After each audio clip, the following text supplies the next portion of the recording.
Since she woke up this morning, it felt like her entire body was simmering. The sexy dream the night before had meant she had rolled out of bed already feeling unsatisfied.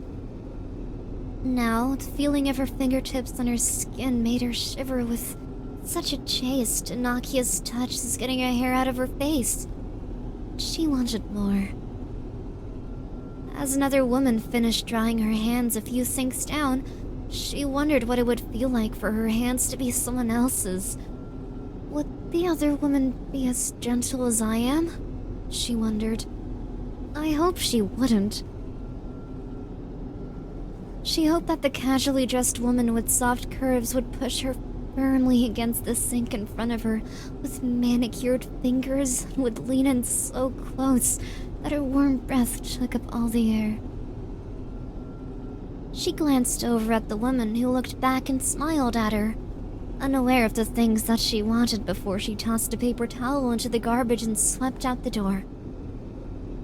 She slid into the restaurant booth and flashed a quick smile to a friend across from her. She let the other person take the conversation while adjusting her napkin on her lap and looked around the restaurant, humming her acknowledgement of what they were saying in the right places to keep them talking.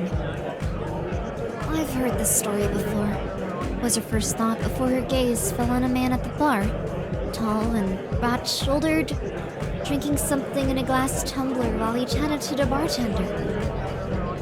He was everything the woman in the bathroom wasn't, with a white jaw, tanned complexion, and big hands that held his drink. Her hand fell back. She was even wetter now. Her skin felt hot as she slipped into the mostly empty theater. She had been delighted to see the man from the restaurant was also going to an early evening screening, and while she was sure he thought she was following him, it had been her intention all along to go to this theater and see this film. After touching herself in the public restroom and the restaurant with people all around her, plus her general horniness all day, she was a bit braver, and even though nearly every seat was empty, she picked a seat next to the tanned man.